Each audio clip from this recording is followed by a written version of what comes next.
hoje no mundo é um problema, ou crítica exacerbada com jornalistas. Você é um jornalista que viajou o mundo, cobriu áreas diferentes, do esporte à guerra. E assim, as pessoas não entendem a diferença do papel do jornalista na opinião e a discussão sobre parcialidade, imparcialidade, o que é informação, o que é fato, qual que é a opinião. E assim, eu queria que você falasse sobre isso um pouco. O jornalista, ele consegue ser imparcial? Não, claramente não. Vamos falar sério. Não existe jornalismo em estado químico. Sim. A molécula do jornalismo não existe. Existe gente fazendo jornalismo. Isso. E gente é gente. E gente vale é gente. enviesar. E sempre será. Qualquer pergunta que você faça, para mim, é você. Óbvio. Porque você poderia fazer outra pergunta. Isso. Então, Tem viés. tem viés. Claro. E qualquer resposta que eu dê, sou eu. Isso. E você, como jornalista, quando você entrevista alguém, a tua pergunta já está direcionada para uma maneira de pensar que você tem. E a resposta que você usa na tua reportagem, porque você não usa todas, também já é uma escolha. Então, o que o jornalismo tem o jornalismo sério, né? Sim. É a tentativa de ser o mais imparcial e justo possível. Dito isso, não estamos falando em termos de ter opinião dos dois lados. Não é isso. E isso é um equívoco que muita gente pensa e muito jornalista pensa. Porque, por exemplo... Que é uma proporcionalidade, né? Falou um se pouco um do fala ucraniano, outro, vamos entrevistar o russo. Exatamente. É dessa coisa. Digamos assim, vamos voltar atrás, que é uma coisa de louco. Mas tem gente hoje que fala em terra plana. Sim. Tem gente que fala em terra plana. Aí você fala, não, vamos dar a voz da terra plana e vamos dar a voz da Galileu. Pelo amor de Deus, vai tomar no cu, isso não existe. Entendeu? O jornalista também tem obrigação de procurar a verdade.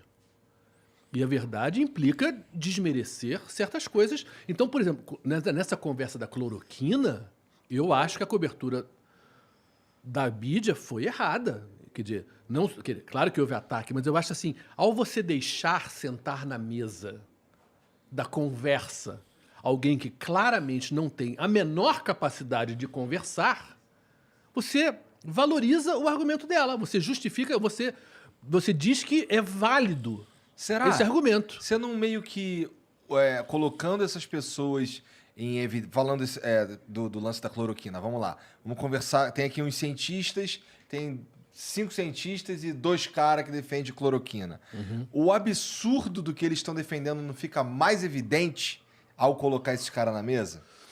Eu acho que não, pelo seguinte. Se você compara, e a ciência não é né? A ciência pode começar com um, mas a ciência é a gama de cientistas do mundo todo. Sim. Que dizem uma coisa.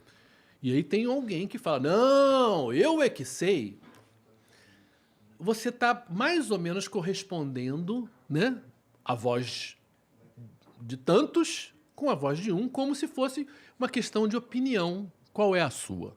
Não dá. É um pouco o que eu falei do celular. Tá. Se cai o teu celular e quebra, eu desculpo, mas você não pode dar um palpite sobre como é que você conserta o celular. Você não tem a menor ideia. Mas isso não é... Eu não sei quem teria esse poder de decidir o que é válido ter na mesa e o que não é válido ter na mesa. No caso da cloroquina, da vacina, caralho, acho que é uma ciência, questão. é ciência. Eu sei, é nesse caso aí é muito claro. Uhum. Mas assim, dar esse poder de decidir o que vale estar na mesa e o que não vale estar na mesa em diversos outros assuntos, não é perigoso? Porque a gente for, por exemplo, transportar para política. Sim, não, aí, claro, é uma área muito mais subjetiva, não Exato. tem dúvida. E aí a gente tem, por exemplo, esse cara fala, não, esse cara aqui tá falando merda, vamos conversar só com esses aqui. Aí eu não crio um cenário onde eu limito, que eu, na verdade, induzo as pessoas a pensar exatamente como eu e crio uma situação, uma cena onde só um pensamento prevalece? Não, eu acho, isso que você falou, perfeito. Quer dizer, eu acho que foi uma das razões pela qual eu saí da Globo. Quero saber disso. Por quê? O que acontece? Mas depois você responder isso. O que é um bom jornalismo? O que é um jornalismo bem feito? É você realmente ir nos locais, falar com as pessoas, se informar e retratar. Isso custa dinheiro, né? Eu digo que a liberdade de imprensa é a liberdade de andar de primeira classe. Ninguém te proíbe. Peraí, mas se informar é filtrar se a pessoa estiver mentindo, não repassar aquela mentira. Sim. Mas faz parte da realidade do jornalista sério um certo testemunho. Eu fui lá e eu ouvi. Tá. Né? Tá. Então não é que me disseram, eu vi. Né? E eu acho que isso foi um pouco minha Mas carreira. não só foi um pouco ouviu, porque isso. você tem que filtrar se o Sim, que você ouviu claro, é verdade ou mentira. se é verdade ou não. Se é loucura e é ou não. claro, e como eu falei lá atrás, quer dizer, e é claro que tem certas coisas que você nem pode fazer, porque só a história dirá se é verdade ou não Sim. daqui a não sei quanto. Você, dentro das ferramentas que você tem naquele momento, das informações que você tem no momento, você filtra o que é. E é claro que você vai dar voz a algumas pessoas, e dependendo do caso, falará a todo mundo, dependendo do caso, não. Mas eu acho que isso é fundamental. Hoje, porque a mídia foi tão atacada politicamente, mas financeiramente por conta da internet, né? E vamos falar aqui, querido, o que vocês têm aqui é uma coisa maravilhosa, que é a possibilidade de você ter vozes mais plurais, né? Você não precisa mais ter uma televisão para você se falar para o mundo, né? Isso é super positivo. Agora, o fato é que isso tirou o dinheiro de uma certa mídia tradicional. E o que você vê hoje na televisão? Você assiste um repórter ao vivo. Vamos ao vivo agora com o Igor, e o Igor vai falar sobre São Paulo, não sei o quê. Aí você vai lá e fala, e devolve para o estúdio, onde o comentarista rock vai comentar sobre aquilo. Aí eu, em casa, no meu sofá, falo, porra, falar eu sei, opinião eu tenho, não preciso de vocês. Essa é a realidade do que... É claro que a tecnologia permitiu esse vivo toda hora. Na minha época, mais lá atrás, o vivo era uma coisa muito cara, que você só entrava quando fosse uma coisa que aconteceu na hora, você não tinha como fazer reportagem. Agora, isso deu uma falso dinamismo ao jornalismo, mas o fato é que você não está mostrando mais as coisas, não está falando mais com as pessoas, tanto como falava antes, porque é mais barato. É muito mais barato fazer vivo e comentar do que fazer reportagem e viajar. Isso não me interessa. Como jornalista, não acredito nesse jornalismo. Não acredito no jornalismo de calçada, que eu falo, né? Pegar imagens de agência e gravar uma passagem lá embaixo. Claro que eu já tive que fazer isso, em parte porque você não pode estar em todo lugar, no mundo todo. Mas nas crises, você tem que ir no lugar. Você tem que se posicionar, você tem que fazer.